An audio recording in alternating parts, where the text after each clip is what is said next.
Ja siin on nüüd hästi oluline koht, miks me iga aasta sellest räägime. Aga nagu me tõdesime, aastate energiad on erinevad ja need erinevad aasta energiat mõjutavad ka paaga. Ja siis tuleb sellega tegeleda, neid muutusi seal tasakaalustada ja kõikvõrd esimene samm on see, et esimene ring on see, et sa pead teadma, millised valdkonnad paagotsoonid on tasakaalust väljas. Siin on toodud abistajate tsoon või on tülitamislikud vaidlused, kui sa ei tasakaalusta, nüüd sa siin praegu nägid, on ju. Ja kui sa nüüd ei tegele sellega, siis tulevad sul tülitkonfliktid vaidlused, eks ole, nii, see töötab nii täpselt. Keskus on ebastabiilsusteemis, suhete lagunenud, konfliktid, firmade lagunenud jälle. Tunne hirmu, kui sa nüüd ei tegele selle tasakaalustatud. Karjääritsoon, raha, maine ja töökaotus, kohtuasjad, teadmistsoon, kaotused, katastroofid, pankrid. See ei tähenda, et need tulevad, aga see tähendab seda, et me ei saa tähelepanuta, et me peame neid tsoone kõigepealt tasakaalustama. Mängulaud tuleb nii-öelda ära tasakaalustada, ühtlustada. Ja nüüd, kui see on tehtud, siis, kes keegi pildistatud? Ei pildista. Nii. Siis nüüd meil iga aasta on olemas ka tsoonidele oma aktiveerimiskaardid. Ja mitte lihtsalt panna, neid võib ka tasakaalustamiseks edukalt kasutada, selleks, et osad tsoonid ju nagu me siin rääkisime. Aga tegelikult mõte on selles, et sa esimeses ringis tasakaalustasid oma mängulaua ära ja nüüd, kui sa kaartidega juba sellele lähened, siis juba selgete tellimuste, mida ma tahan sellelt eluvaldkonnalt, mis on minu soov sellel aastal seoses selle eluvaldkonnaga. Ja vot see on see pool. Ja nüüd me vaatame järjest. Ma korra ütlen juurde ära. Mina mängin nüüd juba 3. aasta seda mängu endale nagu mängulehel. Ehk seda, et mul on tehtud koju nagu altar. Ja ma mängin selle peale, mul on pandud seina peale niisugune alus ja teinud sinna paagotsoonid ja ma aktiveerin selle paagotsooni kaudu ära. Niipidi, mitte ma ei käi kodudes otsimas seda nurka ja riiulikku seda välja panna. Võib ka nii teha. Aga üks variant on see, kui teil oma kabinetides on, kus saate teha oma altari, siis ei pea minema ruumidesse, käima otsimiskohta, kus see kaart võiks välja panna. Teine asi on see, et alati on tähtis see, kus on teie peauks, mäletate. Et kas see peauks on siis, nagu meile tuleb siit sisse või kellel läheb keskelt sisse või tuleb järgmisest servast, et alati nõrgestab neid tsoone, paagotsoone. Nii et selle aasta niikuinii on kogu alumine osa nõrk. Nii et seetõttu peab kindlasti kaitsema just uksega, kus ukse kaudu tuleb nagu teistsugune rünne sisse. Ja 3. tähepanek on see, et kus on magamistuba. Ja meie magamistuba jääb siis 2 tsooni alla, lapsed loovustsoon on suhete tsoon, aga meie voodi jääb suhete tsooni. Seega suhete tsoon on tegelikult selles väga heas toonuses, aga praegu minu voodi asub vaikselt, tegelikult tekitab väikest närvitust.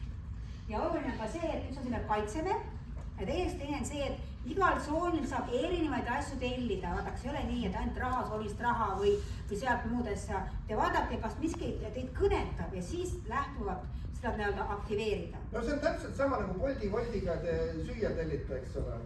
Samamoodi nüüd hakkad tellima tsoonidel. Nii. Ja vaatame järjest kohe ka selline teadmine, et ma igaks juhuks võib-olla kõik ei ole kokku puutunud seda joonisega. On erinevaid variante, osad määravad need kodus kompassiga, ei, meie seda ei tee. Meie määrame, nagu need rohelised nooled on, need on meie kodu ukse võimalikud asupaigad ja selle järgi saab see paika.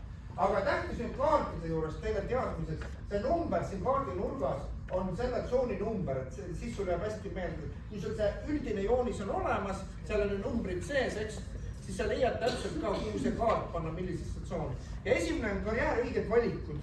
Ja kuna tsoon on ebasoodsas energias, mõjutades inimese valikuid, neid tekitades segadus koostööprojektides, neid võib aktiveerida isegi riikide vahelisi pingeid. Aga siin on nüüd teine pool. Üks on see, et kui sa näed, et on halvas toonuses, oligi see tasakaalustamine, aga hästi oluline vaadata ka, et iga aastaselt liigub ringi ka see, et kui mul on vaja midagi oma ellu tellida, siis kus kohas seda teha. Ja näiteks siit kaudu saab aktiveerida reisimise võimalus karjääritsoonis. Sa tahad reisida, siis sa saad selle soovi esitada siia. Samuti uute põnevate hobide avastamist ja nendega tegelemist, suhtlemist välismaailmaga, võõrkeelte õppimist ja kasutamist ja abikaarta kaitseb silm. Ütlen kohe juurde veel, et kuidas soovida, mäletate, istute maha ja mõtlete, mina vaatan kodu kui kokku paketti, see on minu kõik eluvaldkonnad. Ja ma mõtlen läbi, mida ma mingilt valdkonnalt läbi tahan saada. Ja ma kirjutan kaardi tagumise poole peale pliiatsiga, sellega ma panen sõnana kirja, mida ma soovin saada. Aga teate, miks pliiatsiga? Aasta jooksul võib sul mõtted muutuda või täieneda, see on kõik lubatud. Jah, kustut ära pead uue eesmärgi. Niisiis, suhete tsoon on sel aastal soodsas energias. Siit kaasa toetada õpinguid ja praktilist oskuste õpet. No ma tahan õppida näiteks, ma ei tea, kotsepaks või tahan õppida, ma ei tea, mingi praktilist asja. See on ka suhetes õppuse mõttekaasuse aktiveerimise ja paari suhte kaitsmise ala. Ka rahaenergiat saab siit kaudu aktiveerida, mõelge ka rahalist, eks on ju. Eelkõige olemasolevate investeeringute potentsiaali ja üldse rahaprotsessi talle hoogu juurde. Kui mul on mingi protsess juba käib, ma tahan anda hoogu juurde, ma saan siit kaudu tellida ja abikaart on lõputu liikumine.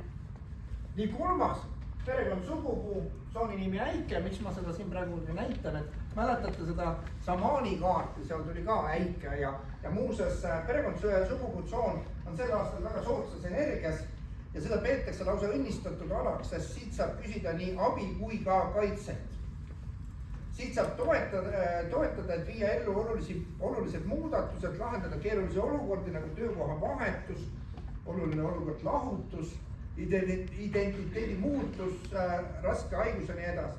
Siit saab toetada loomingut, loovat mõtlemist, mainet, see tähendab julgus olla mina ise ja abikaart on väärtuse puu. See on väga tugev tsoon sel aastal, aru. Mul on niivõrd tugev juur all, ma tulen sealt maa seest, madu tuleb ja siit kaudu väga palju asju nii kaitsta või ka aktiveerida. Siis rahatsoon. Rahatsoon on samuti sel aastal soodsas energias, aga siit kaudu saab toetada ametialast edu, karjääridele liikumist, töökoha ja töövaldkonna vahetamist, projekti edukat toimimist. Kui soovid armastussuhet või kirge aktiveerida või partnerit leida, siis pöördu selle tsooni poole. Samuti just toetab eriti hästi naise soove. Mina saan soovida siit kaudu kirglikku armastust ja anda vaata, kus saab. Aga elame koos. Kus saab armastust? Ja abikaart on väikese sau. Guugeldada tuleb, kus saab armastust. Nii.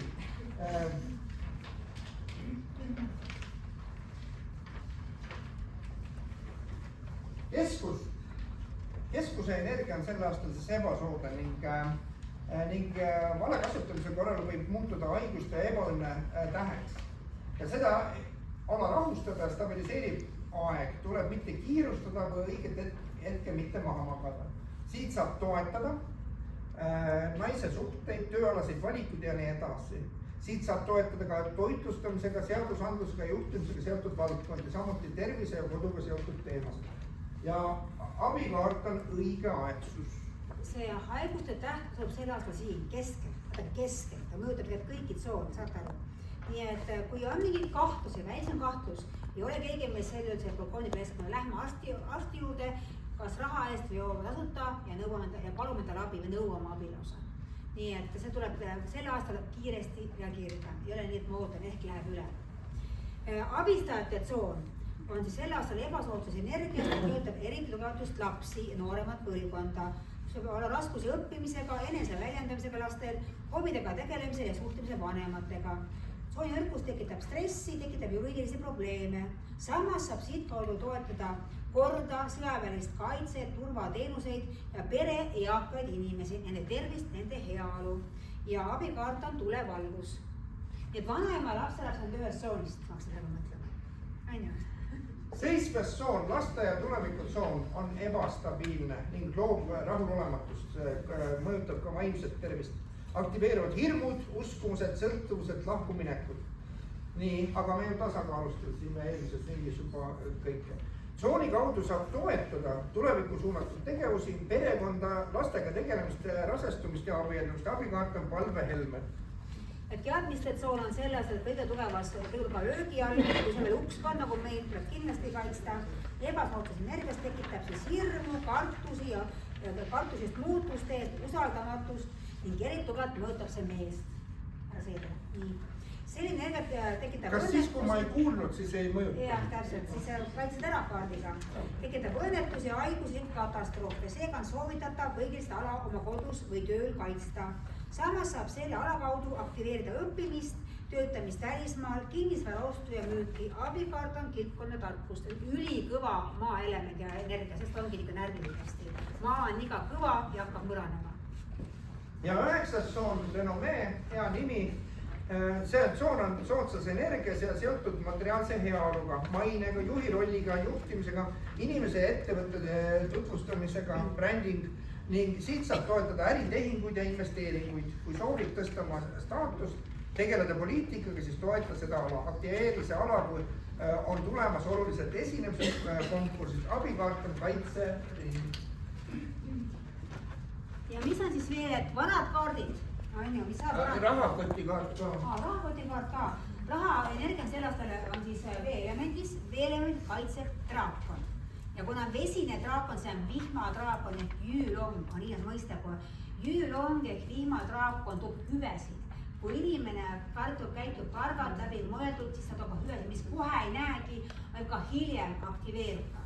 Nii et selle aasta abikaart on siis, rahakotikaart on siis jüülong ehk vihmadraakon. Nii,